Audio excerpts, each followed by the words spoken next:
Hey, what's up, everybody? Video 44 coming at you with another video. All right, so listen to people talk about, obviously, the Kyrie Irving not so trade to the Lakers and how it seems like the only place they could go is to the Lakers to get him traded and all that stuff that we've been talking about and discussing. I also hear more so about Kevin Durant, the same things that we were discussing earlier in the week, that they didn't really have as easy of a time trading KD because some of the returns that they were hoping to get for him weren't as rich as they thought, because some of the spots they were trying to get him to, it aren't as simple to get him there because of the obvious stuff that we've talked about. The super max rookie extension, snag or whatever you call that, that's basically making it hard to make these trades. The fact that Brooklyn could probably get a trade done with one of those teams between Miami and Phoenix if the Jazz would just be willing to throw in Donovan Mitchell, and the Jazz have no, that's not within their best interest at this time to really make that move. Certainly not to help teams move players around. I mean, that's just not where they're at. They're going to do something that makes sense for them. So these are the type of things I'm listening to, and I'm just like really, really feeling strong about, what I've been saying the entire time, which is where the path is going to lead back to for KD is either back to Brooklyn, which seems like the most likely spot to me right now, or to the Los Angeles Lakers, if the Lakers would be so inclined as to add AD to the mix, because it will check off all the boxes, including allowing Kyrie and KD to play with one another this season. So to me, that doesn't seem very likely, because I truly believe the Los Angeles Lakers are cool on that. I don't think the Lakers are inclined to make that move no more than, say, the Jazz are inclined to throw in Donovan Mitchell. I don't think the Lakers, at this point, I don't believe my team values Kevin Durant over Anthony Davis for our situation. I don't believe they do.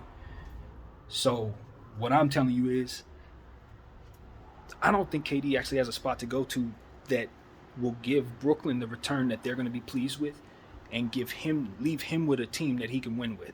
I don't think that pairing exists right now. I think the best option for Kevin Durant is to go back to Brooklyn and play another season, try again next year. If he really wants to get out of this place and land in a spot that makes sense for him long term for the rest of that contract, that probably looks like the best situation appearing to me right now. Now, like we always say, a couple trades could be made, things can change, and things likely will change. Maybe the start of the season happens, somebody gets hurt. He will definitely be on demand all year long. So that's the thing that Brooklyn can look forward to, and so could he. As long as this trade request is on the table, at any given moment, he can be traded. So as long, you know what I mean? And we've seen this before with other athletes as well. I think in other sports, maybe in football or something like this, where a trade request is standing and pending, and we will play until you find one. I think that's probably the best approach for KD, and maybe even Kyrie as well, depending on how his situation plays out. Just keep the trade request on the table and say, as soon as you have something available, pull the trigger and we'll move at that moment. But until then, I'm not going to hold out or sit out or act crazy or further dilute my value while trying to get you to trade me, because I think that's a mistake that some of these players make as well. They make themselves look worse in the process of trying to get themselves traded when it's about keeping your value high. So James Harden, like coming in heavy and all that was not the right approach. He should have came in his best shape, worked out, shredded pounds, and looked at his best that way, and then came in with his best self saying, I want out because this version of me can do something for any one of y'all. But if I'm fat, well, I mean, you're an athlete, bro. I don't want you to come here. So it's one of those situations where I think the athletes themselves, if they want certain things, they got to figure out how best to play the game they're in. This is chess. It's not checkers, I guess, as you say. So what's the move that's going to help you get the best opportunity for yourself? For me, in my mind, if I'm KD, it's being in my tip-top conditioning. Whatever he's up to, taking it to another level. You want to come back a better version of yourself. You want your value to be higher than what it was when we last saw you. You want to be in better shape. You want to be able to do more. You want to be able to act out. And I think the best way to do that is to be in even better shape. Whatever it is, extra. And in my mind, do it responsibly, of course. But even on top of that, his behavior. KD's behavior is going to help him in this situation because you have asked out, but what they expect you to do is act out. Just because you've demanded out doesn't mean you have to start making have demanding demeanor. I think being professional, being first class, is the only way to win in these battles because the leverage they use against athletes in these situations is your behavior and your performance. So that's why I'm saying come in your best shape and come in ready to establish a certain level of poise. And I think once you behave that way, you disarm them.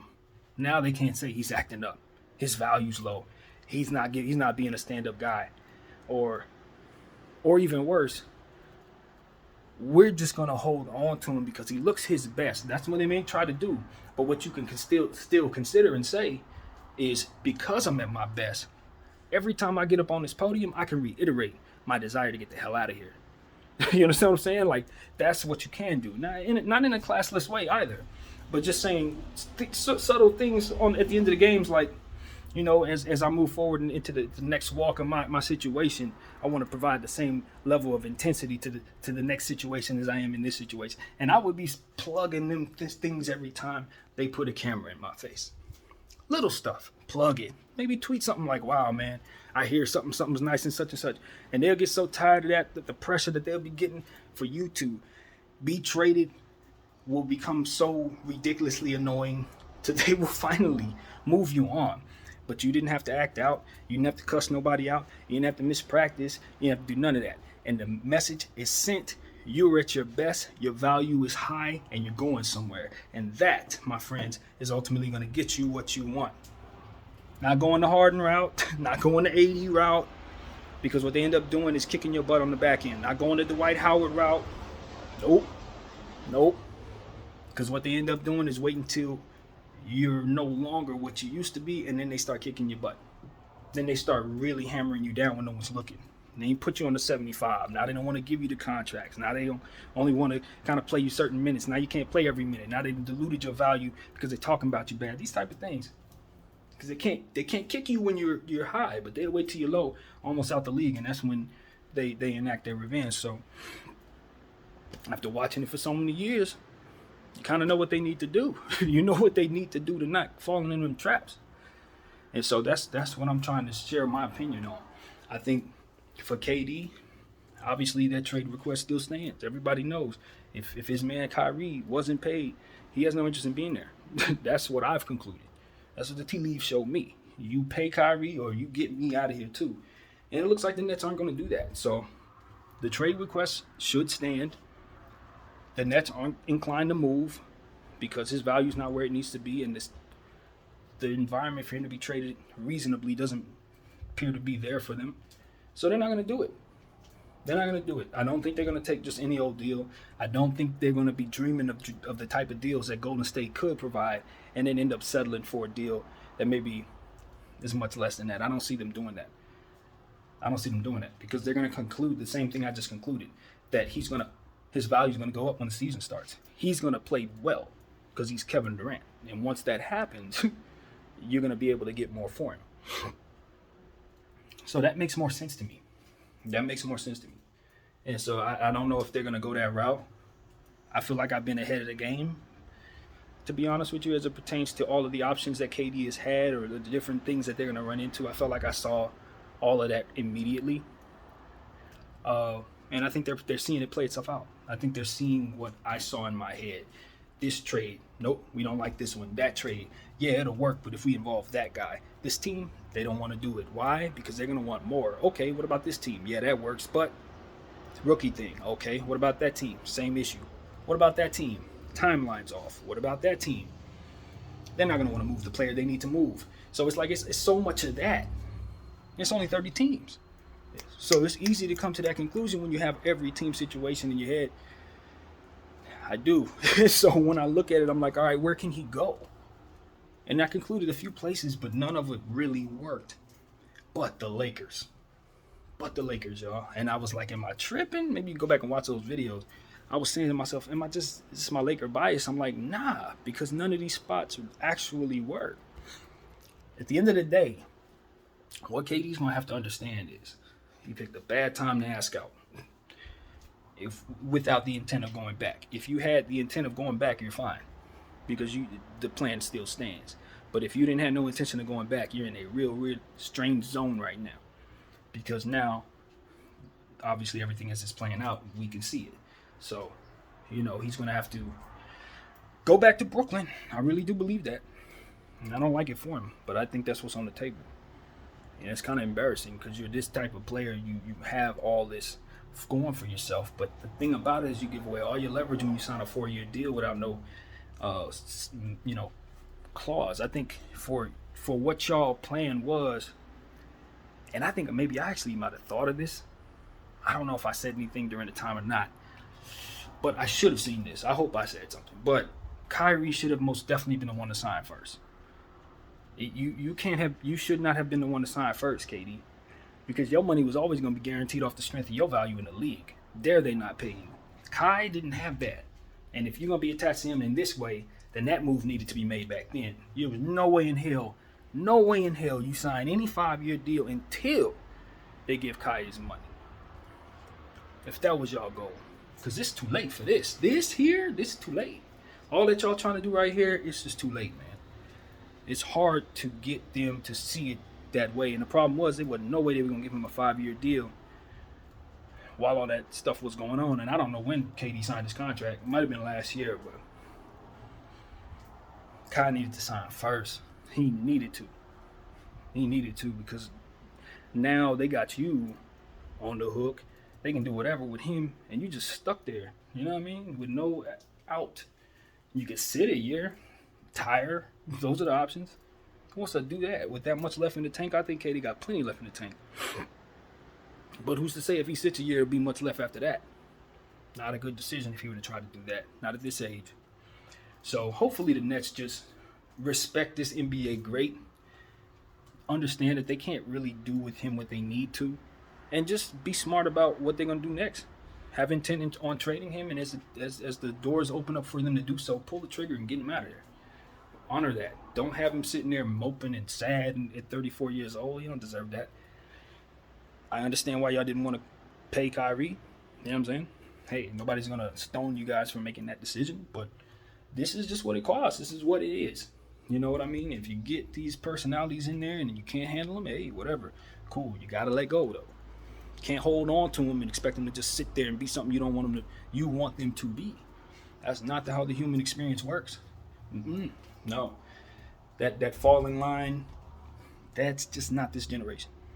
And so it's something that I think a lot of governors, sports owners, or whatever it is, they're going to have to work around that as the NBA and as these athletes themselves continue to come into their own and understand what it is that they're a part of.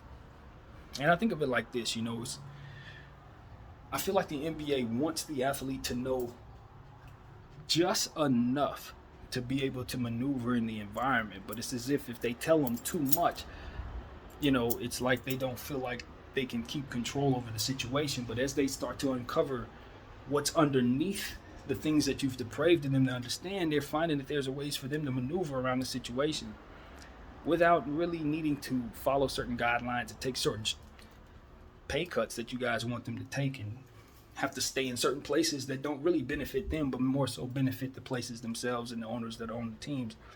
And so how can you be mad at players for wanting to get out of those situations? How can you get mad at players for wanting to spend their careers the way that they want to spend them? It's still their time. It's still their lives. So yeah, there's a lot to weigh. The fans and how much we pour into the teams, how much of that respect should come our way from what we want, and the business itself. Obviously, there's a lot to consider, but at the end of the day, as I always say, you're not going to watch me run around out there. You're not going to watch the owners run around out there unless it's Michael Jordan. We're not watching. So I don't think it's crazy to try to maneuver in such a way that helps work with the players rather than around them, as they continue to learn how best to use the power that they're finding they have, rather than to deter them for it, which is energy that has caused so much distress in this country particularly. You know what I mean? It's so much suppression in our past that it feels really uncomfortable, I guess is the word I will use, to see that being something that's used to gain structure. You know what I mean? As if the athlete can't see the fruit in the concept of investing in the team, and the concept of investing in themselves, and the concept of, if I take this amount of the cap, I can't have this kind of team. And it's a responsibility to everybody involved to make the team good enough to be a part of a winning situation. You have that responsibility to Joe Fan to not just take up all the cap at 37 years of age and leave the team without an ability to pay their young player. You know what I mean? That kind of thing is like, I think the athlete can see the fruit in keeping that going. And those who don't, you know what I mean, there has to be a way to maneuver around them so that they don't destroy the teams with them collecting what it is that they earn. So I'm always going to advocate for that. I think there's a solution somewhere that we haven't found, and I believe the NBA will do a good job of finding it as time progresses. Now, for now, while we're in this space, everybody's going to have to play nice in order for this thing to work for the time being, which means KD going back to Brooklyn and trying his best to let that contract mature if they can't get an immediate trade for it. And this is why the conversation of the athlete being smart enough to understand and respect the nature of the business and why they need to input is because there will be things that will be negotiated in the next collective bargaining agreement that will be not so player friendly, as we know, as a natural reaction to all of this stuff that we've been seeing over the last 10 years. And the athlete is going to have to get smarter to be able to weather through the changes and the storms that's coming. They're going to have to be smarter. You know, they're going to have to maneuver because some of that power will be adjusted. And it's going to be a time, however long it is, before they'll be able to react to those adjustments that we know are inevitably coming. So it just is what it is. The Chet Holmgrens and the new guys that are coming in, they're going to be affected by a lot of what has happened in the years in the era before them. So as these guys go out, that era, those guys, I want to encourage them to smooth sail on out. Don't leave this place reacting to the energy that they're reacting to, trying to grasp all that power that they lost in this last era, that they had to adjust to not having it available to them in this last era.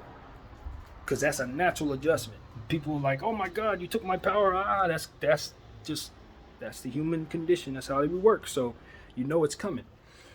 But the athlete needs to be able to react to that in such a way that doesn't keep that fight back and forth. It got to get to a point where you can finally see some balance and some solutions so that we don't keep seeing our team suck because of it, and seeing players unhappy because of it, and seeing players stuck trying to, sit in situations that are clearly not for them, just because the contract says so. So there we go. That's what I got to say, man. Hopefully we can get to a solution somewhere. Hopefully I can at least point it out somehow to the people who can do something about it, and from there they'll do something about it. So that is my point of view. That's what I'm coming to say. My name is BDF44. Thank y'all for watching me, and I am out.